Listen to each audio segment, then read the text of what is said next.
성도 여러분, 주님의 이름으로 환영합니다. 이제 함께 일어나셔서 2023년 우리 교회 추수감사절 예배를 우리 하나님께 올려드리겠습니다.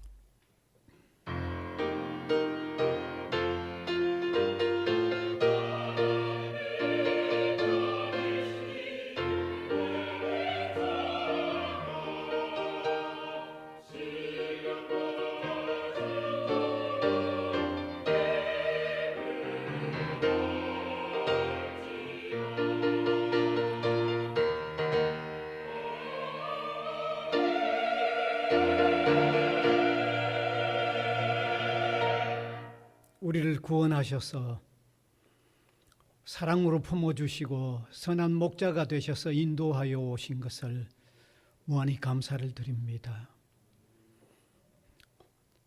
험난한 세월들 보내지만 우리 하나님이 우리 울타리가 되어주셨고 우리를 품어주셨고 위로 가운데 오늘에 이르도록 인도하여 주신 것을 감사를 드립니다. 한 해를 돌아보면서 베푸신 은혜를 감사하여 오늘 특별히 감사절 예배를 드리는데 우리 마음속에 감사가 솟아오르는 예배가 되도록 인도하여 주시기를 원합니다. 주님과 소중한 만남이 이루어지는 시간, 주님의 위로를 받으며 은혜를 받는 소중한 시간 되도록 우리를 사로잡아 주옵소서. 예수님 이름으로 기원하옵나이다. 아멘.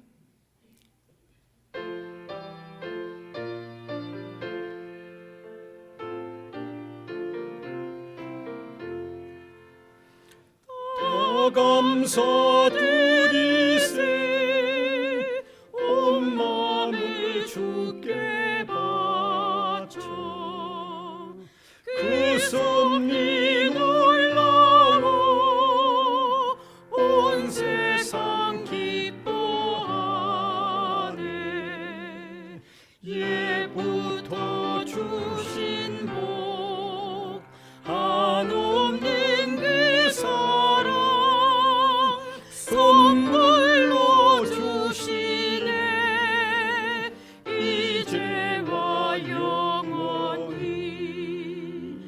사랑의 언제나 함께 계셔 기쁨과 평화에 복 내려 주옵소서. 몸과 맘 병들 때 은혜로 지키사 이 세상 구하여 주소서. 감사와 찬송이 다 주께 드리오라. 저 높은 곳에서 다스리시는 주님 영원한 하나님 다 경배하여라. 전에도 이제도 장래도 영원히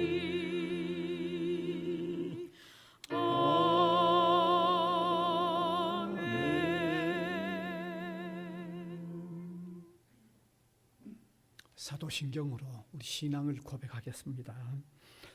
전능하사 천지를 만드신 하나님 아버지를 내가 믿사오며 그 외아들 우리 주 예수 그리스도를 믿사오니 이는 성령으로 잉태하사 동정녀 마리아에게 나시고 본디오 빌라도에게 고난을 받으사 십자가에 못 박혀 죽으시고 장사한 지 사흘 만에 죽은 자 가운데서 다시 살아나시며 하늘에 오르사 전능하신 하나님 우편에 앉아 계시다가 저리로서 산 자와 죽은 자를 심판하러 오시리라. 성령을 믿사오며 거룩한 공회와 성도가 서로 교통하는 것과 죄를 사하여 주시는 것과 몸이 다시 사는 것과 영원히 사는 것을 믿사옵나이다. 아멘.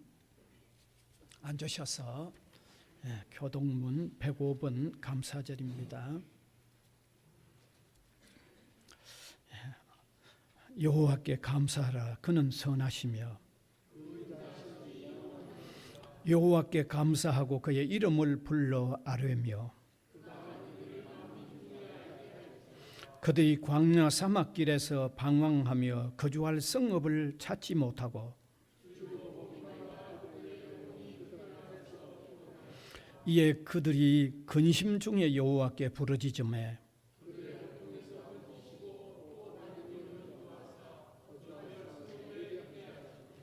여호와의 인자하심과 인생에게 행하신 기적으로 말미암아 그를 찬송할지로다.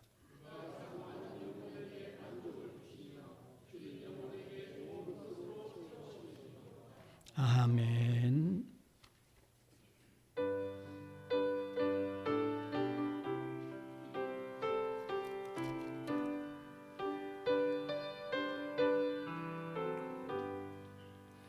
넓은 들에 익은 곡식 황금 물결 뒤치며 어디든지 태양빛에 향기 진동하도다. 모래 익은 조곡식은 낯을 기다리는데 때가 지나가기 전에 어서 추수합시다. 추수할 것 많은 때에 일꾼 매우 적으니 열심히 있는 일꾼들을 주여 보내주소서. 모로 익은 조곡식은 낯을 기다리는데 때가 지나가기 전에 어서 추수합시다.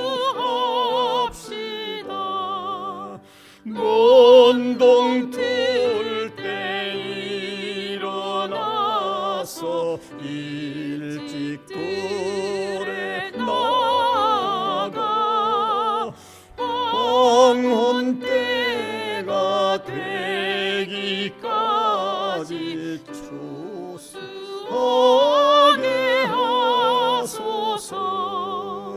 모로 익은 조곡식은 낯을 기다리는데 때가 지나가기 전에 어서 추수합시다.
날마다 우리에게 일용할 양식을 주시고 또 생명의 양식을 주시는 하나님 아버지, 아버지께 감사와 찬송과 영광을 올려드립니다.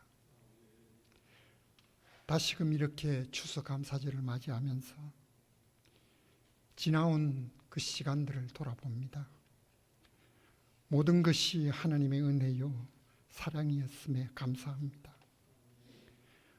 우리가 길을 잃고 방황할 때 불기둥으로 구름기둥으로 인도하셨습니다. 우리가 힘들고 어려울 때 만나와 메추라기로 먹이셨습니다. 이 시간 그 크신 사랑과 은혜에 감사하며 주님께로 나아갑니다. 먼저 지난 한 주간도 이래저래 더럽혀진 영혼들, 육신들 주님 앞에 다 내려놓습니다. 주님의 얼굴을 가린 우리의 제약된 모습들이 깨어지기를 원합니다.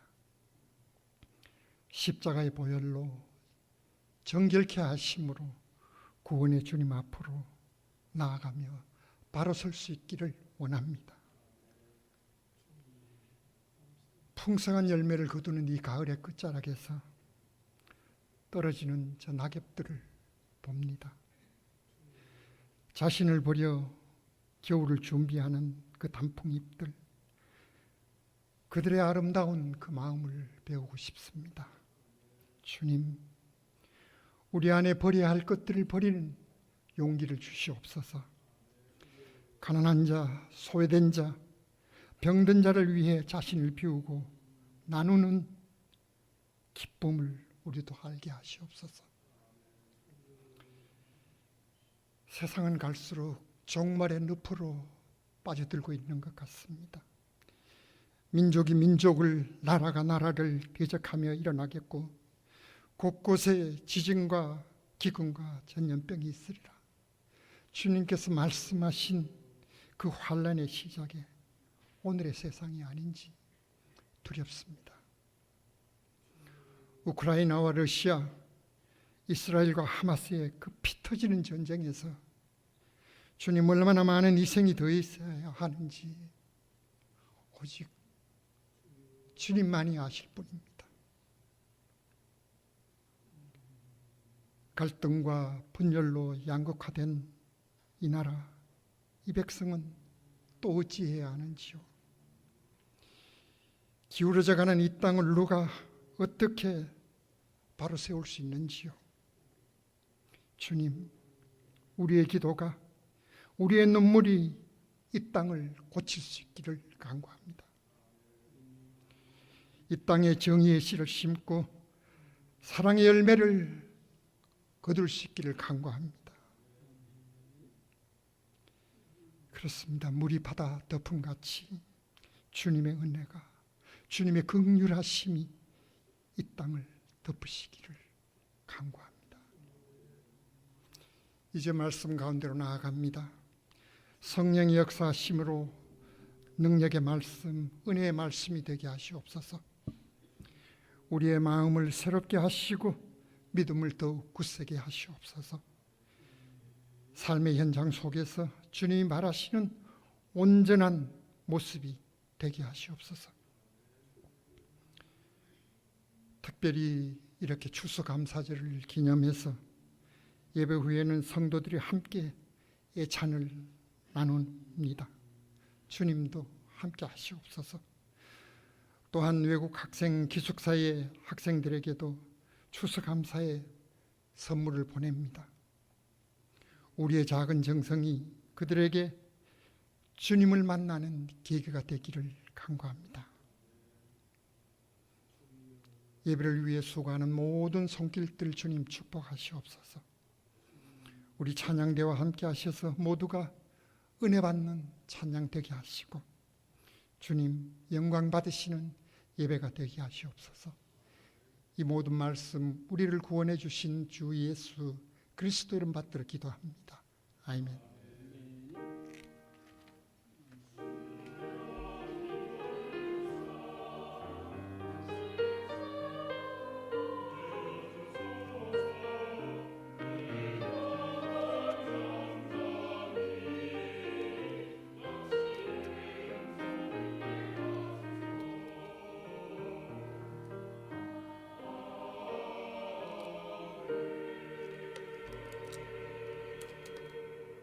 네, 하나님의 말씀은 신약 성경 누가복음 17장 11절에서 19절까지 되겠습니다. 누가복음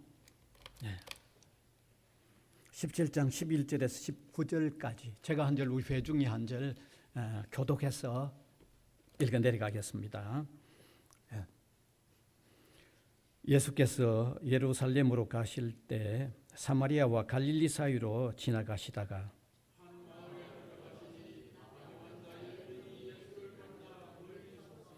소리를 높여 이르되 예수 선생님이여 우리를 불쌍히 여기소서 하거늘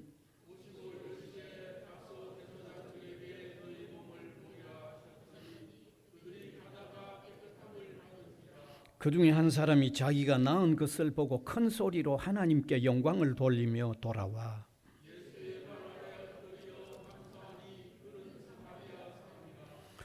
예수께서 대답하여 이르시되 10사람이 다 깨끗함을 받지 아니하였느냐 그 9은 어디 있느냐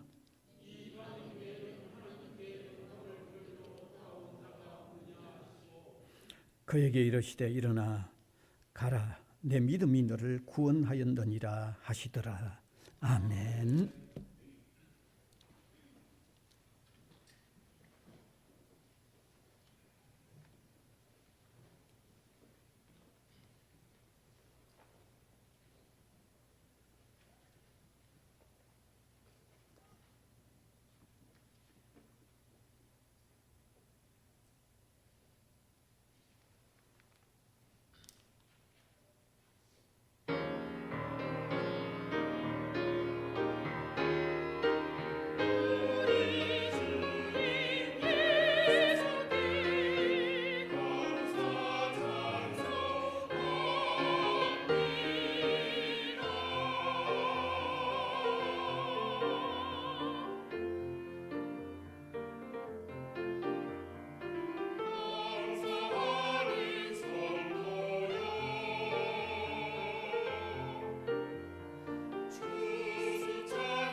예수님께 감사하러 온 한 사람이란 주제로 말씀을 나누겠습니다.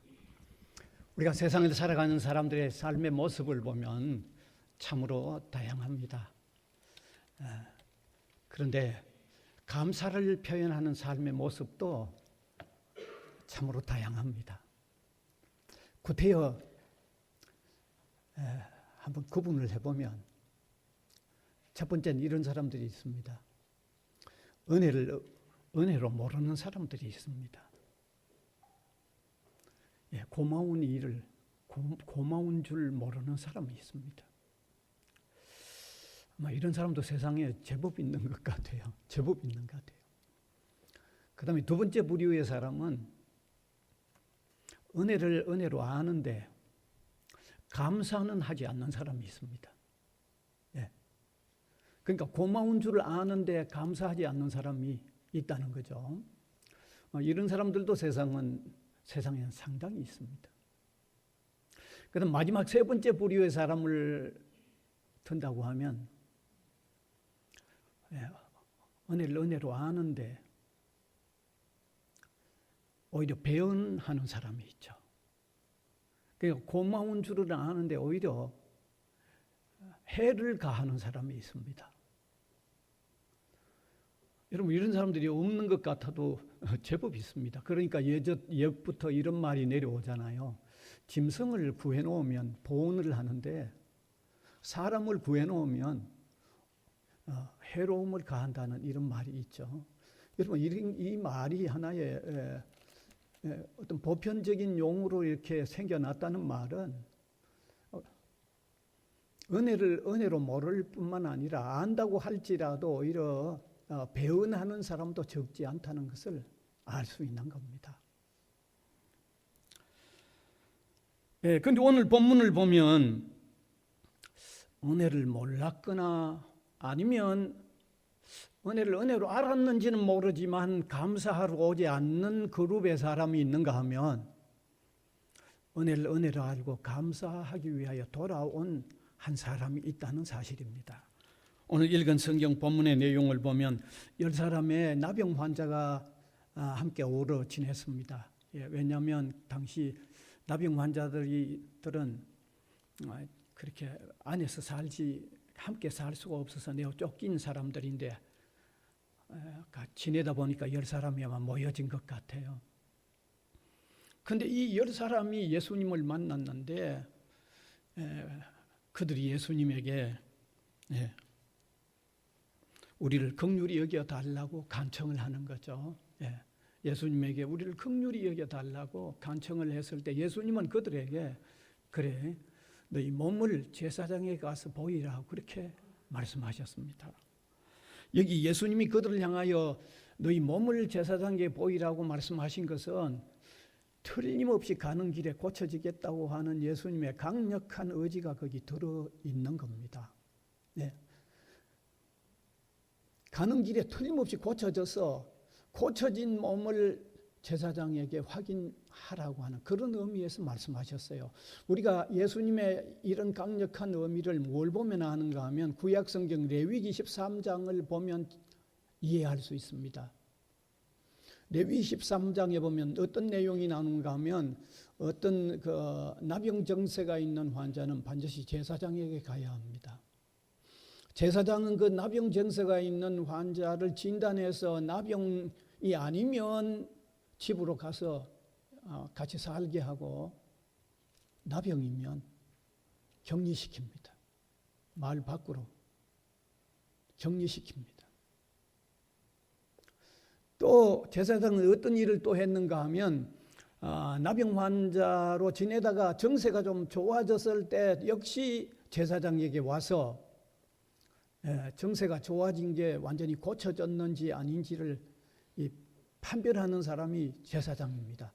그래서 만일 깨끗해졌으면 다시 집으로 들어가서 살게 하고 아직도 고쳐지지 않고 남아있는 나병의 정세가 아직 남아있다고 하면 역시 격리해서 살도록 하는 일을 제사장이 했습니다. 예수님이 나병 환자 10명 만나서 우리를 불쌍히 여겨달라는 말을 들었을 때 너희 몸을 제사장에 가서 보이라고 말씀하신 의도는 뭘까요? 가면 틀림없이 고쳐진다. 틀림없이 고쳐진다. 그래서 보낸 거 아니에요. 우리가 한번 생각해 봅시다. 만일 제사장이 갔는데도 안 고쳐졌으면 어떤 일이 일어나겠어요? 예수님 얼마나 욕하고 비난하고 그러지 않겠어요? 그 10명이 한번 생각해 보세요. 그죠? 와, 그 사람 예수라는 사람 참 만났는데 참 실없는 사람이네. 얼마나 비난하고 욕하지 않을까요? 얼마나 험담을 뜯어놓지 않을까요? 예수님이 그런 일 당하려고 제사장에게 너희 몸 보여라고 그렇게 하시겠어요? 그러니까 여기서 우리가 알 수 있는 것은 틀림없이 고쳐진다는 것은 이건 아주 강력하게 확정되어 있는 사실입니다. 그래서 이 10명의 나병 환자들이 가다가 각각 자기를 보니까 깨끗해진 거죠. 완전히 고쳐져 버렸어요. 아주 기적이 일어난 거예요. 기적이 일어난 거예요. 그런데 그 9은 제각이 제 갈 길을 가버렸고 그중에 한 사람이 예수님에게 돌아와서 그 발 앞에 엎드려서 감사를 드리는 거죠. 감사하다고 표현을 하는 거죠. 사실 예수님은 상당히 섭섭했어요. 그래서 돌아온 그에게 묻죠. 그 9은 어디 갔느냐고. 9은 어디 갔느냐고. 그러면서 돌아온 그 한 사람에게 내 믿음이 너를 구원하였으니 평안히 가라고 돌려보내는 겁니다. 자, 그러면 이 본문은 오늘 우리에게 무엇을 깨닫게 해주는가 하면 오늘 우리에게 말씀해 주시는 거 있죠. 예. 그 돌아온 한 사람이 하나님 앞에 감사를 드리듯이 우리 신앙인들도 어떻게 해야만 제대로 감사하는 생활을 할 수 있을까 하는 것을 알게 해주는 거죠. 그걸 깨닫게 해주는 거죠. 물론 우리가 반드시 감사하는 삶을 살아야 하는 건 틀림없지만 어떤 과정으로 어떤 차원에서 우리가 감사를 해야만 제대로 감사하는 삶이 되는가를 알게 해주는 거죠. 그래서 우리가 세 가지로 여기서 나누기를 원하는데 첫 번째, 은혜를 베푸신 주님을 가장 먼저 생각해야 되는 거죠. 예. 여러분 9은 은혜를 받고도 다 가버렸잖아요. 그 다음에 한 사람은 돌아왔잖아요. 그런데 그 9하고 한 사람 돌아온 사람하고 차이가 뭘까요? 돌아온 사람은 그에게 은혜를 베풀어 준 주님을 먼저 생각했기 때문에 돌아온 거잖아요. 그럼 너무 어렵게 생각하지 마세요. 이거 아주 간단한 거예요. 주님을 먼저 생각한 거예요. 한번 생각해 보십시다. 나병에 걸려서 쫓겨나서 밖에서 이렇게 모여 살다가 고침을 받았을 때 다급하게 해야 할 일들이 어떻게 없었겠어요? 한번 생각해 보세요. 참 다급하게 해야 할 일들이 너무 많을 것 같아. 제사장에게 가서 보여라고 했으니까 제사장에게도 빨리 가야 되겠죠. 그죠? 그 다음에 깨끗하게 고쳐졌으니까 빨리 집에 가서 부모님에게도 보여야 되겠고, 아내에게도, 아내가 있으면 아내에게도 보여야 되겠고, 자녀들에게도 보여야 되겠고, 형제 자매들에게도 빨리 보여야 되잖아요. 친구들에게도 빨리 보여야 되고, 친척들에게도 빨리 보여야 안 되겠어요?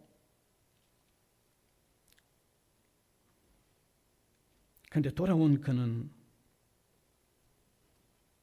자신을 고쳐준 주님을 먼저 생각한 거죠. 그러면 9은 고쳐준 주님을 먼저 생각 안 한 거죠. 이거는 틀림없는 사실 아니에요. 이건 틀림없는 사실이죠. 이거는 누가 뭐라고 해도 분명한 사실이죠. 이거는. 그래서 누가복음 17장 15절 6절에 보면 그가 먼저 주님께로 돌아왔죠. 같이 읽읍시다. 큰 소리로 하나님께 영광을 돌리며 돌아와 예수의 발날에 엎드려 감사하니라고 했습니다. 이게 은혜를 바르게 표현하는 생활의 특징입니다. 우리 기독 신자가 은혜 베풀어 주신 주님을 우선적으로 생각해야 한다는 원리입니다.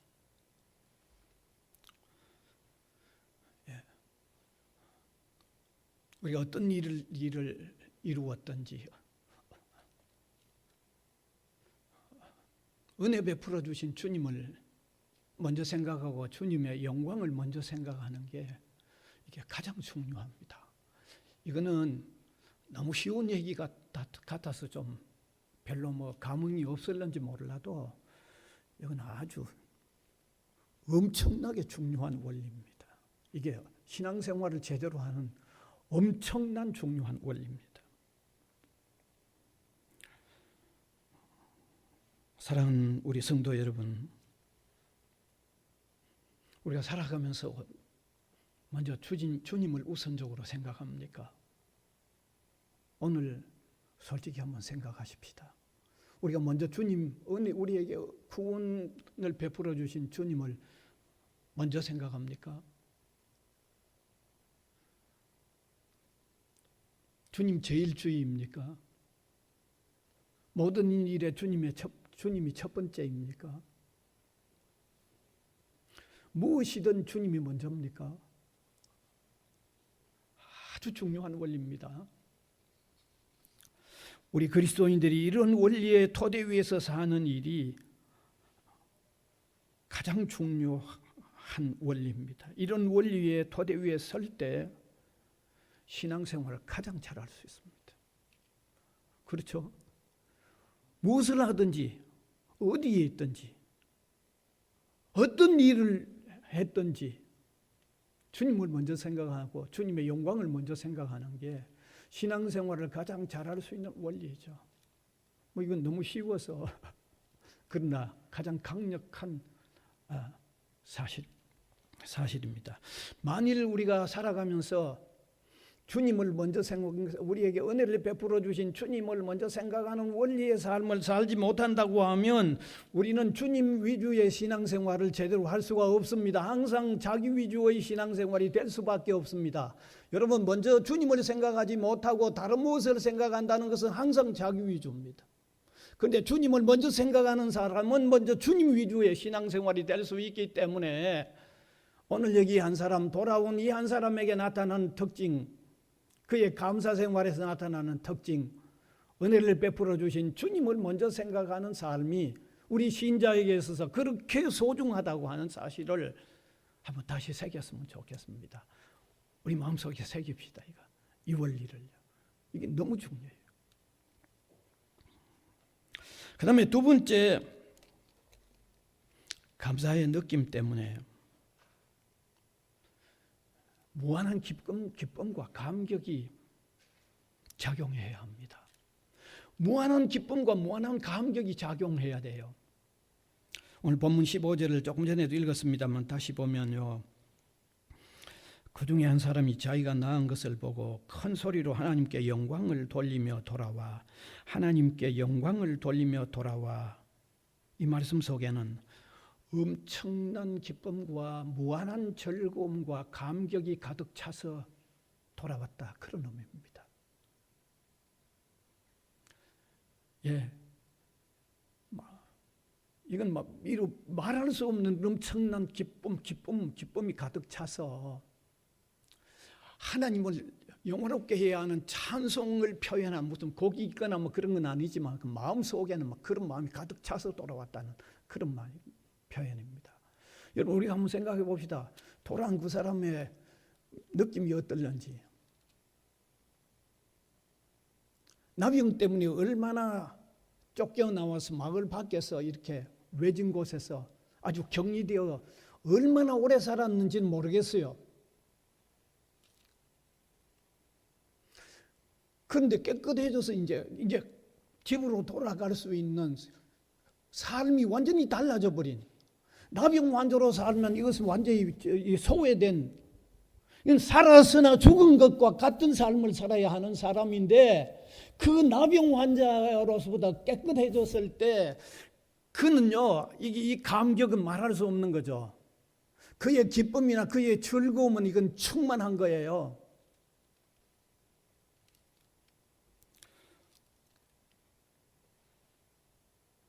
그래서 돌아왔단 말이죠.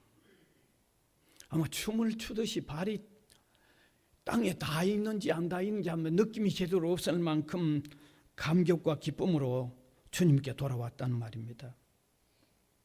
여러분, 감사의 기쁨이 충만했을 때 아주 유쾌하게 돌아오는 거죠. 아주 막 즐겁게 돌아오는 거예요. 힘있게 돌아오는 거예요. 힘있게 그냥. 그 장면 한번 생각해 봅시다. 어떻게 돌아왔겠어요? 무슨 폐잔병처럼 그래 돌아왔겠어요? 그럴 리가 없죠. 그 일이 어떤 일이 벌어졌는데 그냥 힘없이 무슨 폐잔병처럼 돌아오겠어요?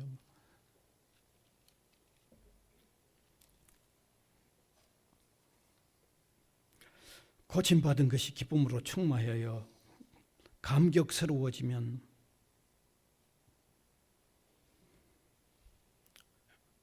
반드시 돌아와서 감사하게 되어 있습니다. 그 기쁨이 충만하지 않고 고맙기는 고마운데 그게 기쁨이 충만한 상태로 안 바뀌면요, 이미 간 거리가 너무 멀면 돌아가야 되나 말 안 해야 하다 망설이다가 아이고 막 가자 그냥 갈 수도 있어요. 기쁨이 충만하지 않으면. 그렇죠? 예. 기쁨이 충만하지 않으면 가는데 어떤 사람이 어떤 장애물이 있거나 누가 방해한다고 그러면 야, 그 사람들이 가야 되나 말아야 되나 그 사람들이 방해하는데 망설이도 안 갈 수 있어요. 그런데 기쁨이 충만하면요, 그 자신이 고쳐진 그 일에 대해서 감사가 생기면서 그 감사가 기쁨이 충만해지면 그게 곧 힘이에요. 그게 곧 힘이에요. 거리가 얼마나 멀어도 가요.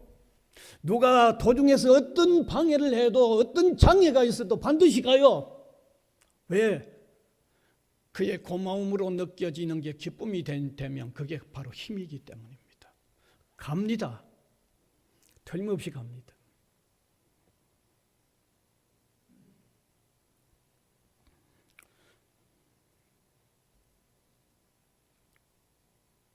여러분, 우리가 성경을 통해서나 우리 주변의 사람들, 참 신앙인들 중에 유독 이 감사함이 기쁨으로 바뀌어지는 사람들을 보면 신앙생활 하는 게 다릅니다. 아주 힘있게 합니다. 예. 왜냐하면 그 마음속에 느껴지는 기쁨이 감사로 바뀔 때는 그게 바로 그를 움직이는 힘이요 동기가 되기 때문에 주님을 잘 섬길 수 있습니다. 특별히 우리가 감사의 사람 바울을 보면 너무너무 분명하죠. 바울은 얼마나 감사의 사람인지 모릅니다. 그가 감사의 마음이 그의 마음을 기쁨으로 충만하게 했죠. 그러니까 고난이 있는 삶이든 그 앞에 장애가 있는 삶이든 그는 힘있게 나갔잖아요. 그 기쁨이, 그의 감사가 기쁨으로 바뀔 때 그 기쁨이 그에게 능력이요, 그게 하나 힘이었죠. 장애가 어마어마하게 많았지만 주저하지 않고 언제든지 그냥 나갔죠. 심지어 바울이 뭡니까? 복음을 전하다 감옥 안에 들었는데 감옥 안에 있는 것마저도 감사가 느껴지니까 그게 그냥 기쁨이 돼서 힘으로 넘쳐버렸어요. 그래서 감옥 밖에 있는, 자기가 지금 감옥 안에 있으면서 감옥 밖에 있는 성도들에게 편지를 보냈는데, 여러분 빌립보서 4장 4절을 한번 보세요. 뭐라고 얘기했는지. 이건 막 우리가 자주 인용해서 너무 잘 아는데 한번 같이 읽읍시다. 시작. 주 안에서 항상 기뻐하라.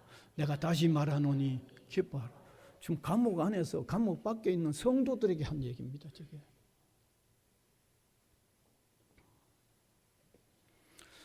주님은 성도들이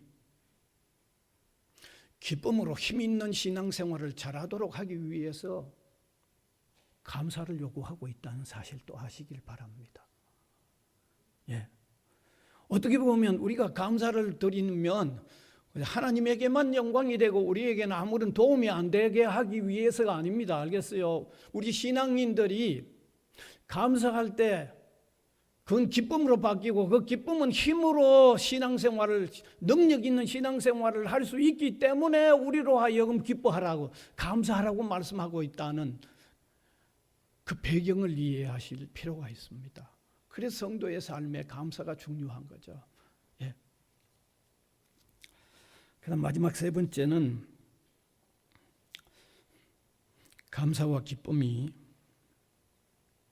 자원하는 신앙생활로 이어져야만 한다는 사실입니다. 함께 있었던 10사람 모두 다 깨끗해졌습니다. 모두 다 완벽하게 고침을 받았습니다. 그 중에 누구는 좀 많이 고쳤고 누구는 덜 고쳐졌고 그런 게 아니고 모두 완벽하게 고침을 받았습니다. 그런데 그렇다고 하면 감사의 마음은 다 느껴야 되죠. 10사람이 다 느껴야 되죠. 여러분, 그런 일이 일어났는데도 감사의 마음마저 안 생기겠어요? 아무리 냉철한 인간이라고 할지라도 그런 일이 일어났는데 감사의 마음도 안 일어났겠어요? 고맙다 이런 마음도 전혀 안 일어나지는 않았을 겁니다.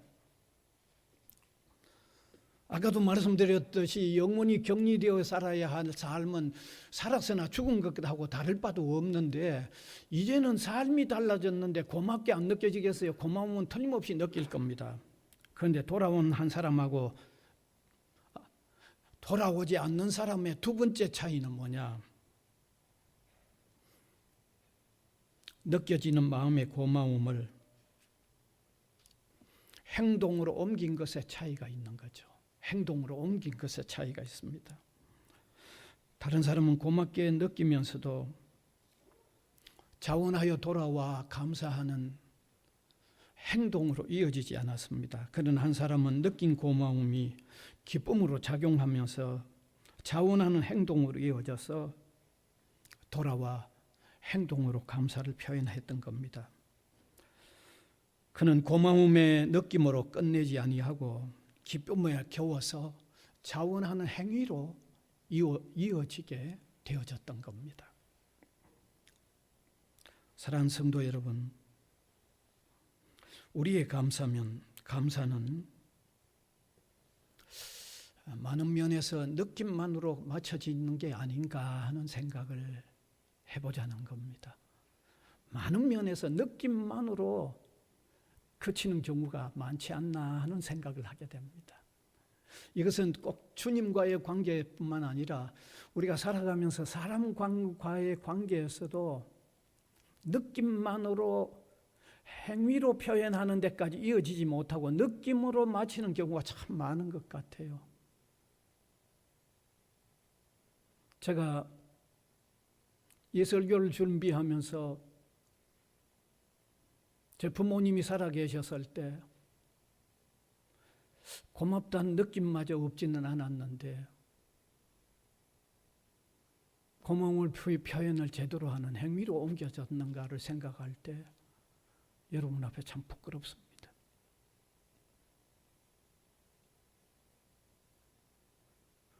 우리 학교에 학생들이 참 많습니다만은 때로 교수님들에게 선생님들에게 고맙다는 느낌만으로 맞춰지는 경우가 많지 않나 하는 생각입니다. 고마움을 얻어 행위로 조금 표현하는 삶의 변화 너무 부족하지 않나 하는 생각을 하게 되죠. 뿐만 아니라 우리가 주님과의 관계에서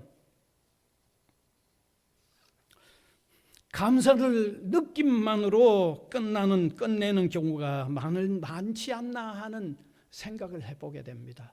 여러분, 우리가 감사를 느낌만으로 주님과의 관계에서도 감사를 느낌만으로 끝내버리는 경우가 많은 것 같아요. 감사를 느낌만으로 끝내버리면요, 우리 신앙생활에 변화가 제대로 안 옵니다. 행하는 실천적인 신앙생활의 변화가 덜 옵니다. 알겠어요? 예. 느껴지는 감사를 자원하는 삶으로 옮겨낼 때 그때 실천적인 변화, 그리스도인으로서의 실천적인 변화가 그때 많이 옵니다. 주로 그때 옵니다. 예. 어떤 것은 우리가 의지적으로 내가 이렇게 살아야지 하는 그 의지만 표현하고 있는데 의지 표현만은 잘 안 움직여지는 게 많아요. 잘 안 움직여지는 게 많아요. 여러분 틀림없이 아마 느낄 겁니다. 내가 결단만 하는 것 가지고는 안 움직여지는 게 많아요. 그런데 은혜가 감사해서 감격해서 기쁨이 내게 작용을 해서 자원해질 때는 좀 힘이 들어도 기쁨으로 옮겨져요. 그게 실천적인 변화예요. 아주 효과적인 변화예요. 그래서 저는 여러분들에게 말씀드려요. 우리가 말씀을 듣다가 혹은 기도하다가 혹은 찬송하다가 혹은 성경 읽다가 좀 고맙게 느껴지거든. 그게 기쁨으로 바뀌어져야 되고 그게 기쁨으로 바뀌어질 때 그때 자원하는 삶의 행위의 변화가 일어나야 돼요. 이건 정말 우리 성도들에게 참으로 중요해요. 그냥 의지적인 것과 하는 변화가 아니에요. 작심삼일이라 가지고 한 3일 때 무너져요. 근데 감사가 작용해서 힘이 솟아오르면요, 이건 좀 힘들어도 바뀌어져 가요. 삶이 변화되어 가요. 놀라운 원리입니다. 아주 중요한 원리입니다. 그래서 감사가 기쁨으로 바뀌고 자원하는 행위의 변화로 와지면 이건 스스로 복음 전해요. 복음이 전해져요. 이웃을 사랑하기 위해서 한 번씩 돌아보게 되고요. 헌신과 봉사의 삶을 찾게 돼요. 뿐만 아니라 우리 교회 안에서도 섬길 일이 많잖아요. 뭐 성가대 모집 늘 하죠. 근데 모집이 잘 안 돼요. 교회 안에도 우리가 주님을 섬겨야 할 일들이 많아요. 이게 의지적으로는 잘 안 돼요. 감사가 기쁨으로 바뀌고 그 기쁨이 그의 자원하는 행위로 변화되어져 갈 때 교회 일을 스스로 찾아서 행동하는 실천적인 그리스도인으로 바꿔져요. 너무 중요해요.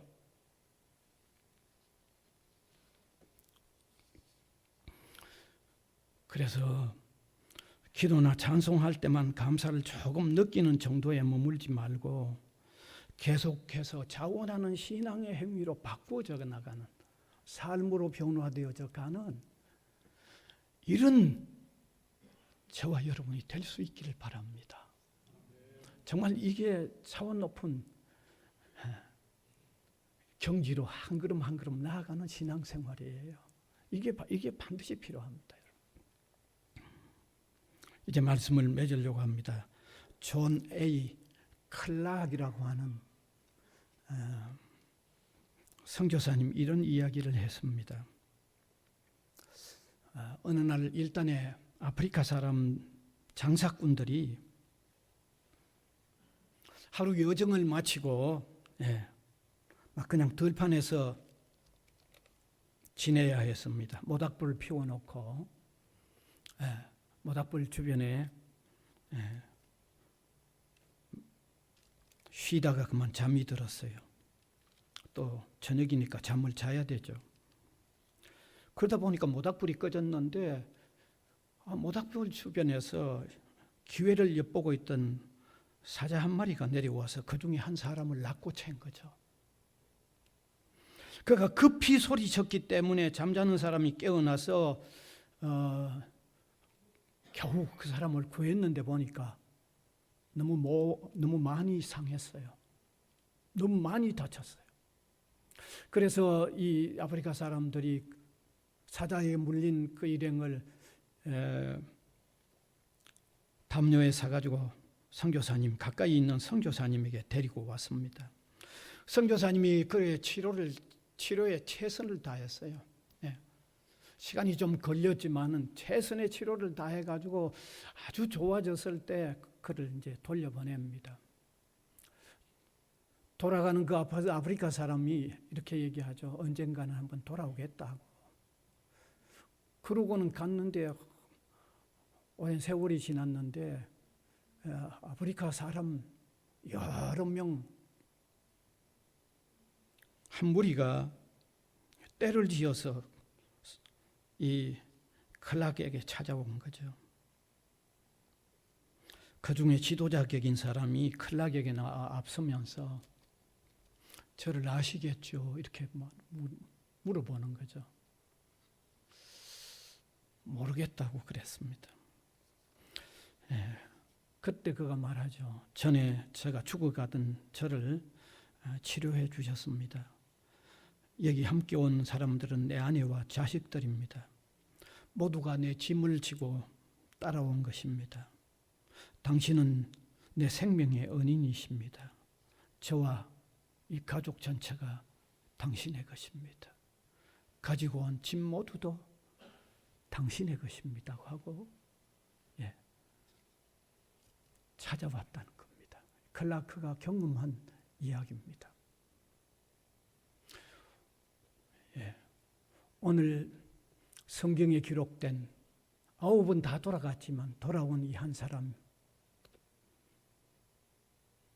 통해서 우리에게 깨우쳐 주는 게 있습니다. 우리도 돌아온 이 한 사람처럼 제대로 감사하면서 사는 신앙생활을 하라는 주님의 말씀입니다. 우리가 제대로 감사하는 신앙의 삶을 사는 것은 하나님께 영광이고 하나님의 백성인 우리의 삶이 행복한 복된 삶의 요건입니다. 그러니 감사하는 삶이 얼마나 중요하지 않습니까? 저와 여러분 더 감사하는 삶을 사는 이런 신앙생활을 힘쓸 수 있기를 간절히 소원합니다. 은혜의 주님, 이 시간도 추수감사절을 맞아서 돌아온 한 사람을 통하여 우리를 깨우쳐주는 이런 귀한 내용을 함께 나누었습니다. 사랑하는 주님, 우리에게 감화와 감동이 되게 하시고 더욱 깊이 감사하는 하나님의 영광을 받으시고 우리를 복되게 살도록 하시는 주님의 뜻을 이루어 드리는 감사의 사람들이 되도록 은혜를 베풀어 주시옵소서.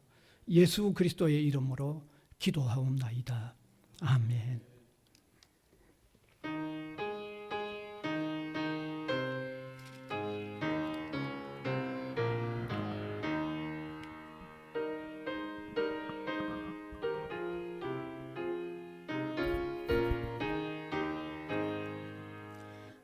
저 밭에 농부 아가씨 뿌려놓은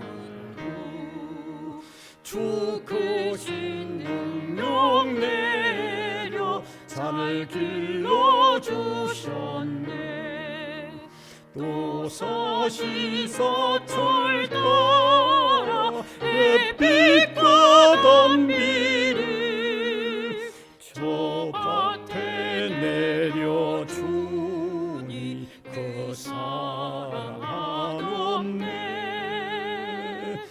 온갖 귀한 선물 주님이 주신 것, 그 풍성하신 은혜를 다 감사드리세. 저 산과 들을 보라 참 아름답구나. 길가에 고운 꽃도 주님의 솜씨라. 저 공중 나는 새도 다 먹여주시니 그 사랑하는 자녀 돌보지 않으랴. 온갖 귀한 선물 주님이 주신 것,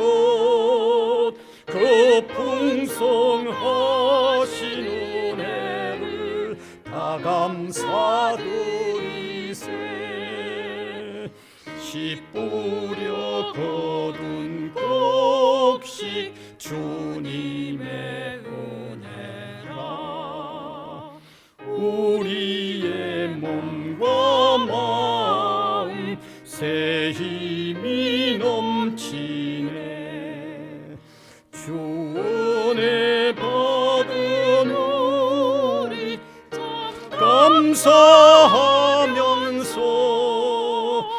이 예물 드리오니 다 받아주소서. 온갖 귀한 선물 주님이 주신 것 그 풍성하신 은혜를 다 감사드리세.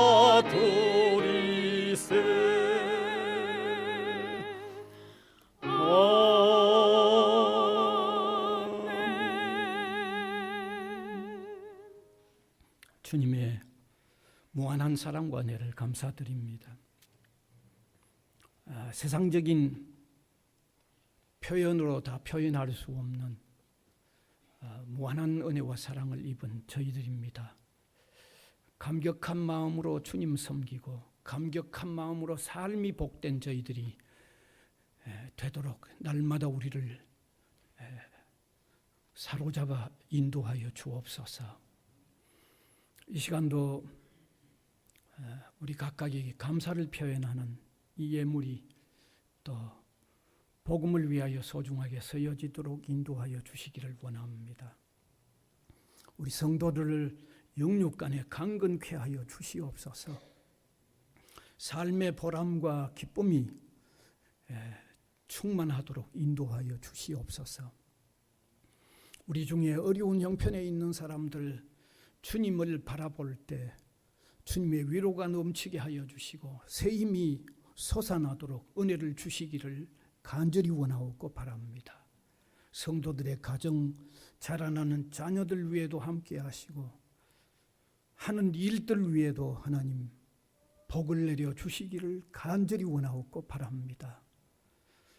특별히 학원 위에도 주의 은혜와 긍휼을 도하사 세상에 많은 학교가 있지만 구별된 학교로 주님의 이름을 높이 드러내는 학교로 우뚝 세워져 가도록 하나님 함께하여 주시옵소서. 감사를 드리옵고 예수 그리스도의 이름으로 기도하옵나이다. 아멘.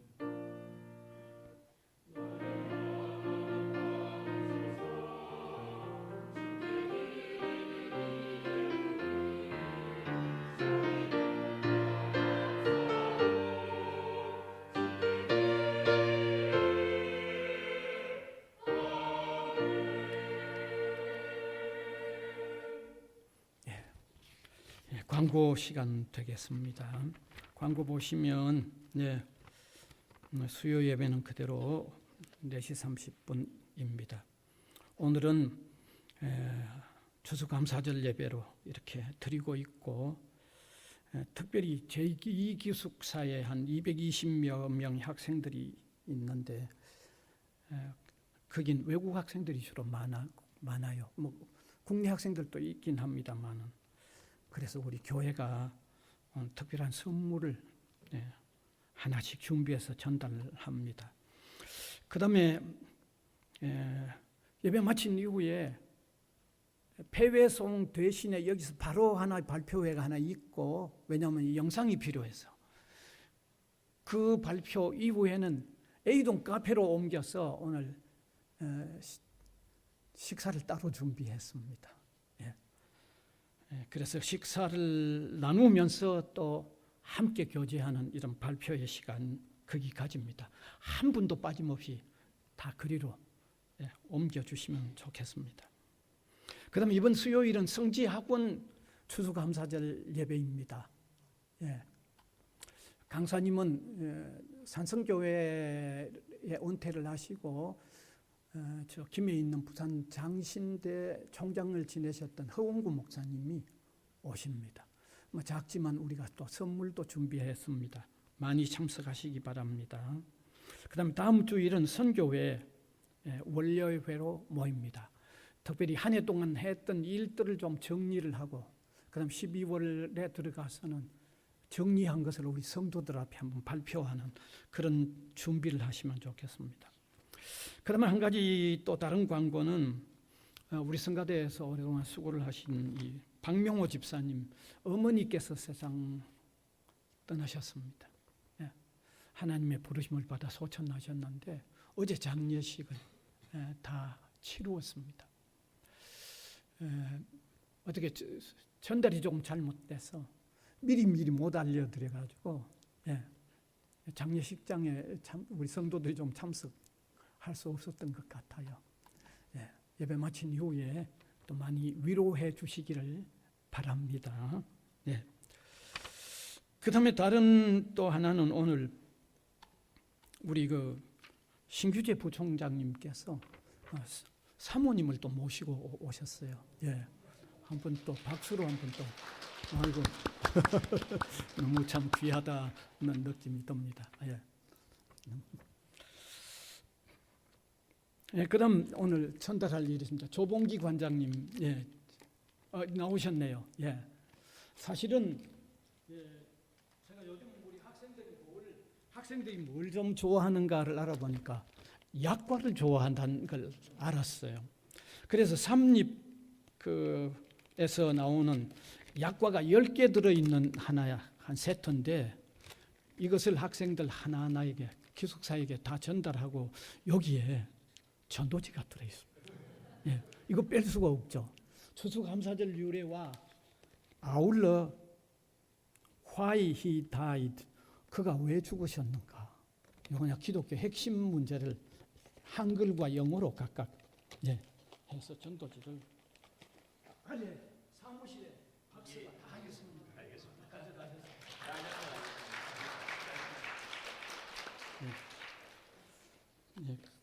그러면 아까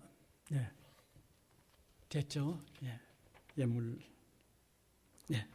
그러면 다 같이 일어나셔서 635장 찬송 부르고 축도 후에 그냥 앉아 계시면 바로 순서가 이어집니다.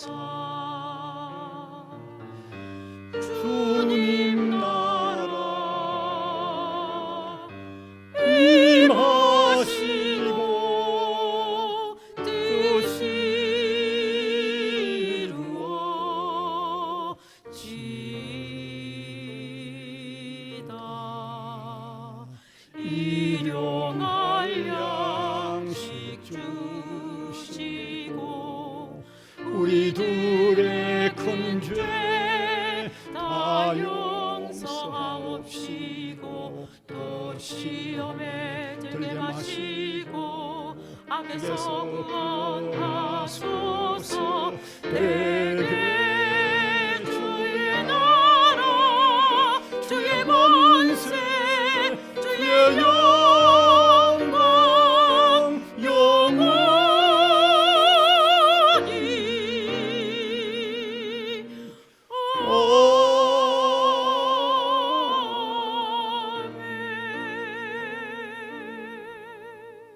우리 구주 예수 그리스도의 은혜와 하나님 아버지의 무한하신 사랑하심과 성령님의 감화, 감동, 교통하심이 예배로 영광을 올려드리는 주님의 백성 각 사람 위에와 복음을 위하여 세워진 기관 위에 항상 함께 있을지어다. 아멘.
네, 안녕하십니까.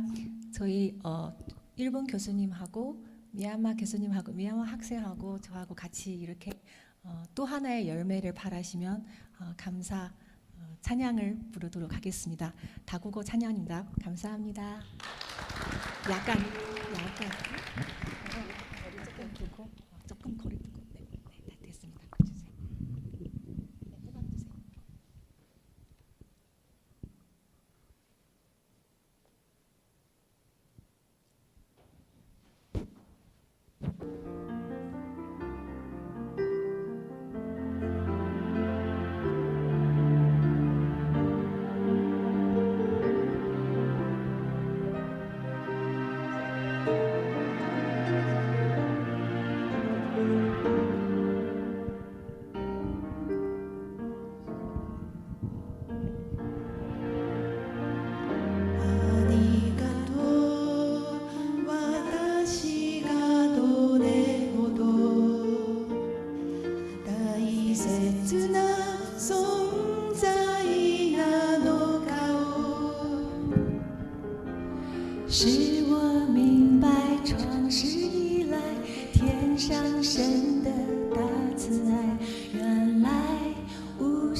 또 하나의